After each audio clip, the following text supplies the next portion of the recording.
E aí, pessoal, vamos trabalhar agora uma nova abordagem a respeito de trigonometria, que é a parte de relação fundamental da trigonometria. Vamos dar uma analisada, como é que funciona isso, beleza? De início eu vou traçar um arco aqui, tá? Um arco alfa, ok? Então traçandozinho um arcozinho aqui, ó, beleza?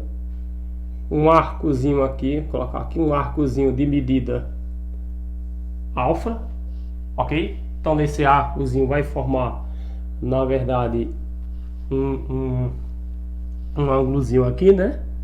Ok? Um ângulozinho alfa, né? Beleza? Então é o seguinte, se eu observar, se eu traçar tipo a parte aqui, traçar a projeção, nesse caso do ângulo alfa para essa parte aqui, então disso daqui eu vou achar, por exemplo, o meu cosseno, ok? Então traçando essa projeçãozinha aqui, eu acho aqui o meu cosseno. Traçando a projeção sobre o eixo Y, então eu vou achar essa partezinha, que é justamente a questão do seno. Como essa parte é igual a essa, então essa partezinha aqui, ó, essa partezinha é o que nós chamamos do seno do ângulo alfa. Vou colocar cosseno do ângulo alfa, seno do ângulo alfa.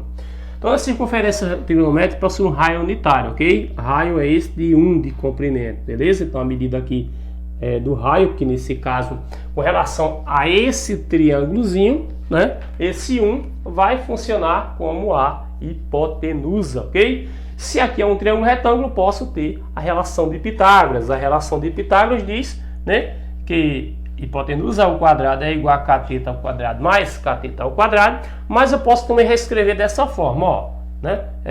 Nesse caso eu posso pegar essa formulazinha e reescrever de uma forma diferente, ok? Fazendo o seguinte, que o seno, no caso ao quadrado de um ângulo mais o cosseno ao quadrado de um ângulo é igual a 1. Então é o seguinte, ó, cateto ao quadrado mais cateto ao quadrado é igual a hipotenusa ao quadrado, ou o quadrado da hipotenusa é igual a soma do quadrado dos catetos, ok?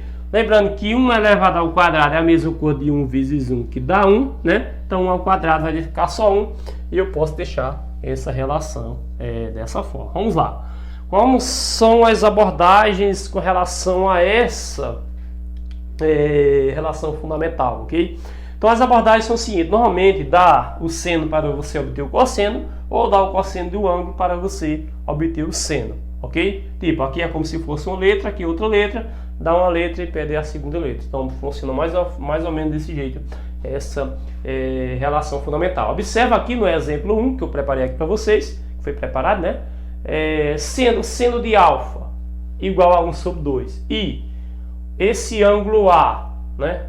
Seno de A, né? E esse ângulo A está entre π sobre 2 e π. Resumindo, ó, se aqui é 0 graus, aqui é π sobre 2 e aqui é π, por exemplo, que é os 180 graus, se o ângulo está entre, nesse caso, ó, se o ângulo está entre π sobre 2 e π, ele tá mais ou menos aqui o ângulo, ok? Então, se o ângulo está aqui, se eu procurar o cosseno vai ser positivo. Se eu procurar o seno, se eu procurar o cosseno vai ser negativo e o seno vai ser positivo, beleza? Aí é o seguinte, como eu falei para vocês, né? Normalmente dá uma letra e pede a outra letra, ok? Dá o seno, pede o cosseno, ou vice-versa, dá o cosseno, pede o seno. Nesse caso, nesse exemplozinho que foi preparado, ó, sendo seno de A igual ao meio, então quer dizer que deu seno, né? Deu aqui onde vai estar o nosso ângulo, onde o nosso ângulo vai estar. Essa informação, pessoal, tem que tomar muito cuidado, porque essa informação é extremamente importante também. Como essa daqui, vocês sabem também que essa também é de fundamental importância, ok? Sendo seno de A, deu seno, e disse aonde estava o ângulo, beleza? Calcular o cosseno do ângulo. Então, nesse caso, pediu o cosseno do ângulo, beleza? Se pediu o cosseno, deu seno, posso utilizar a minha relação, que esse é justamente como nós iremos utilizar a nossa relação, beleza? Eu sei que seno ao quadrado do ângulo mais cosseno ao quadrado desse ângulo é igual a 1, beleza? Então, nesse caso, tem o valor do seno, pede-se o valor do cosseno, que é o seno, 1 meio. Então, se o seno é 1 meio, então 1 meio elevado a quem? Ao quadrado, mais cosseno, nesse caso, ao quadrado do ângulo, é justamente igual a 1. Resolva essa potência, ok? 1 elevado a 1, 1 elevado ao quadrado, é 1 vezes 1, que dá 1. 2 elevado ao quadrado, é 2 vezes 2, que dá 4. Então, 2 ao quadrado, dá 4, ok? Então, não posso resolver dessa forma. Lembrando que quando for divisão, eu posso elevar esse primeiro termo ao quadrado e o segundo termo ao quadrado. Ou seja, numerador ao quadrado, denominador ao quadrado, beleza? Mas, repito, o resto é evidente, né? É igual a 1. Daqui eu isolo o cosseno ao quadrado de alfa, beleza? Então, vamos lá, cosseno ao quadrado de alfa é igual, repito, 1. Esse 1/4 joga para o outro lado da igualdade com o sinal invertido, ok? Agora resolvendo, né? Cosseno ao quadrado de alfa é igual, beleza? Toda vez que eu tenho uma fração, eu posso tirar o mínimo múltiplo comum. Então, na teoria, eu iria colocar 1 aqui, tiraria o mínimo múltiplo comum de 4 e 1 é 4, aí divido pela parte de baixo, multiplico pela de cima, coloco. Divido pela parte de baixo, multiplico pela de cima, coloco. Mas tem um detalhe, toda vez que aqui tem uma fração e aqui embaixo não tem denominador, aí você pode resolver essa fração, essa fração da seguinte forma, pode resolver também para aquela parte de mínimo múltiplo comum, beleza? Coloca o 1 embaixo para aquele processo, divide pela de baixo, multiplica pela de cima, divide pela de baixo, multiplica pela de cima, pode se resolver com aquele processo, mas você pode fazer assim, repetir o denominador. Se aqui não tem denominador, você pode utilizar uma técnica que é multiplicar aqui, 4 vezes 1, 4, menos 1, 3, você vai direto. Que é a mesma coisa de resolver com mínimo múltiplo comum. 4 dividido por 1, 4, 4 vezes 1, 4. Aqui, 4 por 4, 1, 1 vezes 1, 4 menos 1, 3 daria a mesma coisa, tá? Mas dessa forma você resolve direto, 4 vezes 1, 4, menos 1, 3, beleza, e repete o denominador. Mas só que se aqui tiver denominador e aqui não tiver, aí resolve dessa forma, beleza? Isola o cosseno do ângulo, né? Então vamos fazer aqui, isolando o cosseno do ângulo, né? Se está elevado ao quadrado, eu jogo para o outro lado em formato radical. O cosseno é igual a raiz quadrada. Agora, essas duas partes vêm para dentro do radical. Tanto numerador como denominador vem para dentro do radical. É raiz quadrada dos dois termos aqui, beleza? Dos dois números. Então, cosseno do ângulo. Vou separar agora, Vou separar. Cosseno de 3 sobre 4 é a mesma coisa do raiz quadrada, de 3 sobre 4 é a mesma coisa da raiz quadrada de 3 dividido pela raiz quadrada de 4. Então, cosseno do ângulo é igual. Beleza, vamos lá. 3 não tem raiz quadrada exata e nem tem como simplificar. Então, vou deixar a raiz quadrada de 3 mesmo. Vou deixar fora do radical. Sim, outra coisa que eu ia acabar esquecendo, né? Que não pode esquecer desse detalhe, que é muito importante. Quando você está elevado ao quadrado, que joga para o outro lado radical, aqui vai ficar mais ou menos por se tratar de raiz de equação do segundo grau, raiz quadrada, né? Equação vai ter que ficar mais ou menos aqui, aí, mais ou menos, não esqueça, né? Aqui também mais ou menos.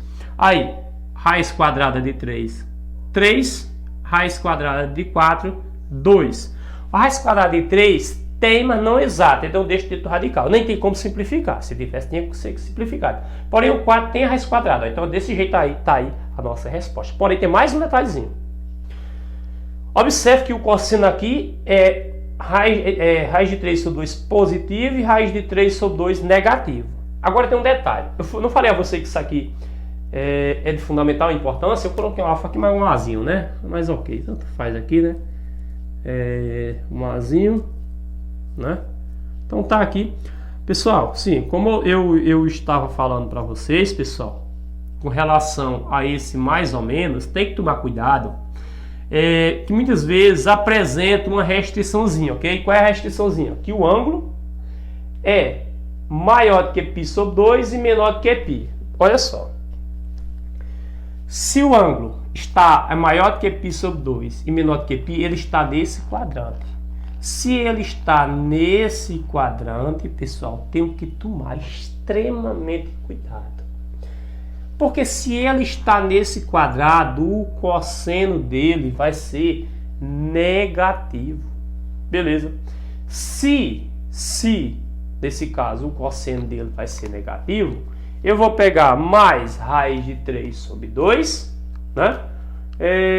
Ou vou pegar menos raiz de 3 sobre 2, se, nesse caso, o ângulo, nesse caso, vai estar entre π sobre 2 e π. Então, nesse caso, vou pegar a parte negativa. Então, o cosseno do ângulo é igual a menos raiz de 3 sobre 2. E essa é nossa resposta. E perceba que não posso colocar positivo simplesmente pelo que eu acabei de falar para vocês, porque como o ângulo daqui, o cosseno vai estar aqui e à esquerda do zero o número é negativo. Independente de quem seja o valor que vai estar aqui do cosseno, tem que ser negativo, tá? Então tá aí o exemplozinho, tá? A respeito, então no caso eu expliquei como se deriva a relaçãozinha fundamental e expliquei um exemplo de como, nesse caso, chegar a esse exemplo, tá certo? Então finalizado aqui, né? Para vocês entendermos, entender um pouquinho dessa relação fundamental, seno ao quadrado do ângulo mais cosseno ao quadrado do ângulo A1. Então vamos para a próxima parte, ok?